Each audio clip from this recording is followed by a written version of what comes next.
Hi everybody, this is John from Indiana J&K Animal Rescue. Just give a little shout out to everybody saying hi, and just want to give you a little walkthrough through the fish room.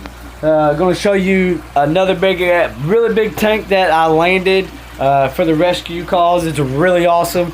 I'm pretty excited. The alligator gar, he will actually be going in the 220 because he's in the 125 now, and you see just right there, he just makes it look very little. That's 18 inches wide, and he is pretty much snout to tail on it. And I've ran him pretty much by himself, so it's going to be kind of a learning experience when we get him in the 220, because he's going to have to play nice with my big fella. Gotta have the big old Placo. And I got a lovely catfish in there. I was gonna stick him in there with Shy. He's our giant tire track eel, but talking with my wife and stuff and some other people, I don't think that would be the best idea. So we're just gonna kind of run the more dominant, bigger guys, because to an alligator gar, this big eel would probably just be a big giant worm.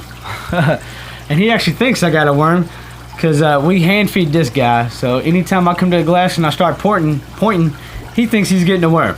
But he had 4 yesterday, and so did the catfish back there. So we got to kind of thin them out on the worms, because they get very, very fat on them. And he's just beautiful. He is wonderful. And then we got some new lineups over here on the 55 cichlid mating tank. I landed some really sweet females. Them right there. There's a couple other ones. There's my hybrid females in there. There's my stud backer hiding. Here's another hybrid female. That's one of my studs right there. He's this little hidden gem I came across the other day. We'll look at it. And this tank, you know, it came across him. He was another rescue fish. I've actually wanted one of them for a very long time, that size. I gave him his own little clubhouse.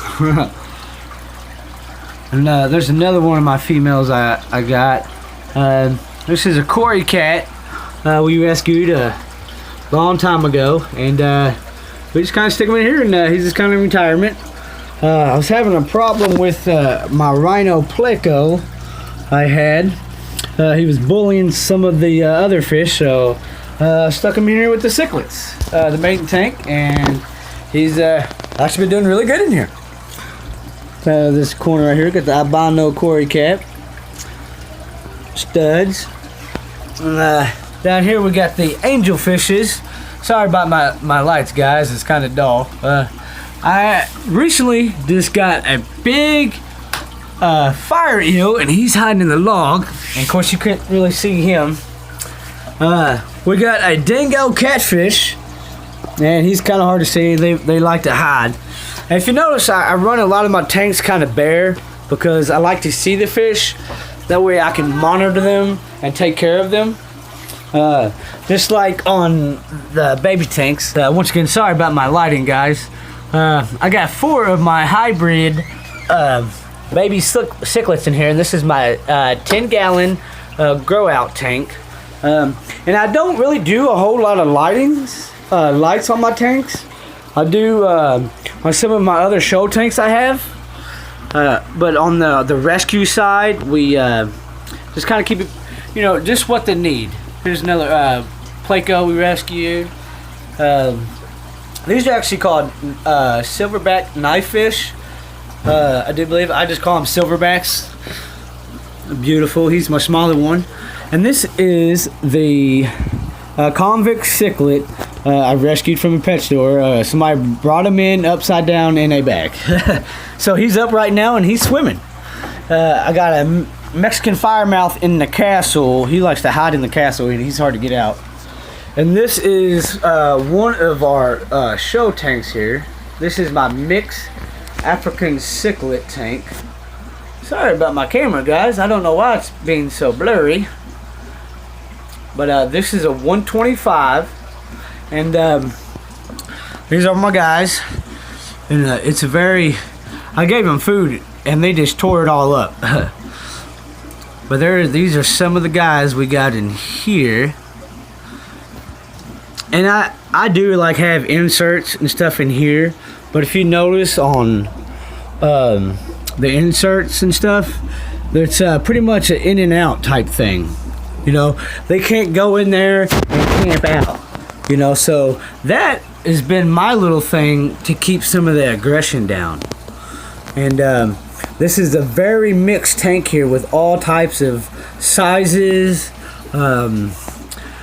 types of different fishes, you know, from hybrid to just straight up, you know, cichlids, OBs, peacocks, the red zebras. I never could understand that because they're bright orange.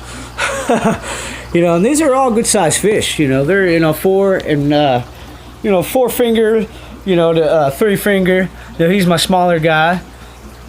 He was actually, I got him from a lady at a pet store, brought him in, and he was not doing so good. He was in a bag, and he was actually a beautiful little guy. There's some other big guys. Yeah, he thinks he's gonna get some food. You guys done ate so much. And what I do with this tank too is, if you notice, I do a lot of bare bottom tanks. I've had a lot of problems with animals and fish choking on rocks, getting sand in their mouth, and just, you know, getting in my filters and all that. So I really like the bare glass. You know, if you do bare glass, you got to be really careful what you put in there. You know, you got to be, you know, smart. You got glass, a big giant rock should not go in there. But this is just kind of a little rundown. I just wanted to let you guys know that we are still here and we are still rocking and rolling. And I will be putting up a video of the 220. A guy hooked me up with it. Was a really awesome guy. It was a very big blessing he did that for me. And I'll be posting a video up here shortly of us setting it up, building it, and actually transferring the fish in there. And then shortly after that, I have a whole nother fleet of fish coming to fill up the 125 and the 150s. So I'm pretty excited about that. It does take time to get all this set up. And meanwhile, at another shop I got going on, I've been running some brackish water tanks, and I'm getting into my salt water now. These things are wonderful. Definitely get one of these if you're doing salt or if you're thinking about it. Before you get into it, learn how to read one of these so you don't have massive, expensive mishaps like I have. It's very important. Well, guys, thank you for coming and hanging out with us and listening to me ramble on about my lovely fish. You guys have a wonderful and blessed day. Come back and visit us. Please like, share, and follow. See you guys.